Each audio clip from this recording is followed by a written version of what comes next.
बिहार के सियासी गलियारे में राजनीतिक हवाएं काफ़ी तेज़ी से चलने लगी है। ऐसे में कुछ ऐसे मशहूर चेहरे हैं जो बिहार की राजनीति में कई सालों से अपना दबदबा बनाए हुए हैं। उनमें से एक हैं शॉटगन यानी शत्रुघ्न सिन्हा। जी हाँ दोस्तों, राजनीति से परे हटकर आज बात करेंगे इनकी लव स्टोरी के बारे में कि कितने उतार चढ़ाव के बाद इनकी ज़िंदगी में इनको प्यार नसीब हुआ। इंसान की ज़िंदगी के कई पहलू होते हैं या फिर कह लीजिए कई किस्से कहानियाँ। इनमें से कुछ किस्से ऐसे होते हैं जो हमेशा इंसान के साथ जुड़ जाते हैं, फिर चाहे उम्र के कितने ही साल क्यों ना बीत जाएं। इन किस्सों के बारे में हमेशा बातें होती रहती हैं।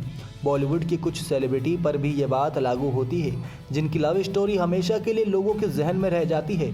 हिंदी सिनेमा के मशहूर अभिनेता शत्रुघ्न सिन्हा की अधूरी लव स्टोरी भी ऐसी ही है। जी हाँ दोस्तों, रीना रॉय की उनकी कहानी उन दिनों अखबारों की सुर्खियां बना करती थी। उनकी ज़िंदगी पर आधारित किताब एनीथिंग बट खामोश किताब में रीना रॉय और शत्रुघ्न के रिलेशनशिप के बारे में खुलकर बातें लिखी हुई हैं। भारती एस प्रधान द्वारा लिखित इस किताब पर खुद शत्रुघ्न सिन्हा मोहर लगा चुके हैं, यानी कि उनकी अधूरी लव स्टोरी बिल्कुल हकीकत है। बॉलीवुड के दौरान कई ऐसी किस्से कहानियां रहती हैं जो कि अपने आप में ही कई बातों की गवाही देती हैं, लेकिन इंडस्ट्रीज में बतौर एक्ट्रेस रीना रॉय को सुभाष घई की फिल्म कालीचरण से कामयाबी मिली थी। इस फिल्म में रीना रॉय के अपोजिट थे शॉटगन यानी शत्रुघ्न सिन्हा। इस फिल्म के बाद इन दोनों के बीच अफेयर की खबरें आने लगी थीं।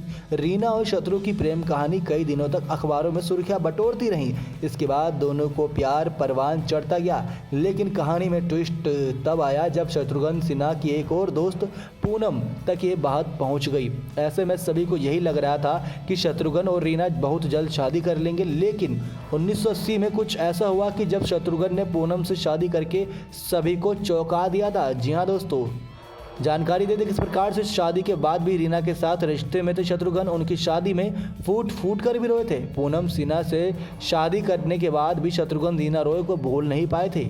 वो अक्सर चोरी छिपे रीना से मिलने जाया करते थे। किताब में लिखे एक और वाक्य के अनुसार जब पहलाज निहालनी जब वो हथकड़ी नाम से फिल्म बना रहे थे तो इस फिल्म में शत्रुघ्न सिन्हा के अलावा संजीव कुमार और रीना लीड किरदारों में थी।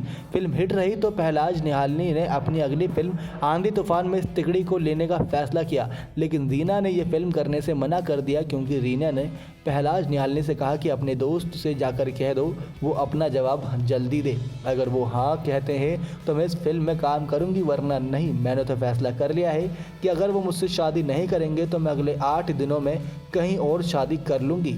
इसी धमकी के साथ शत्रुघ्न सिन्हा के तो होश ही उड़ गए थे। अब रीना का ये मैसेज लेकर पहलाज निहालनी शत्रुघ्न के पास पहुंचे। दोस्तों, अगर आपके साथ ऐसा कुछ होता तो आप इस सिचुएशन में क्या करते, कमेंट्स करिएगा। लेकिन आगे जानकारी सुनिए कि उस वक्त शत्रुघ्न सिन्हा जुहू के एक होटल में फिल्म टेलीफोन की शूटिंग कर रहे थे। पहलाज ने जाकर रीना का संदेश शत्रुघ्न सिन्हा को दिया और उसी अंदाज में यह सुनकर शत्रुघ्न बौखला गए। उन्होंने तुरंत रीना को फ़ोन लगा दिया और फ़ोन पर वो जो फूट फूट कर रोए पहलाज निहालनी भी देखते रह गए। उस वक्त लगा मानो कोई बच्चा रो रहा हो। शत्रुघ्न को पहलाज ने पहली बार ऐसी हालत में देखा था, उनसे ये देखा नहीं गया और फिर हार कर शत्रुघ्न सिन्हा को समझाते हुए कहा कि उसे जाने दो और अपनी लाइफ में मूव ऑन करो, किसी दूसरी लड़की से शादी कर लो।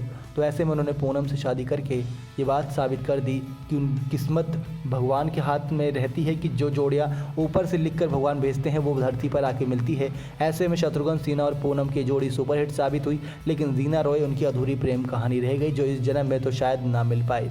नेक्स्ट 9 लाइफ दीपक की रिपोर्ट और ऐसे ही कुछ पॉलिटिशियन की लव लाइफ की स्टोरी हम आपको हर अपनी अगली वीडियोस में बताएंगे। जरूर सब्सक्राइब करना नहीं भूलिएगा। धन्यवाद दोस्तों।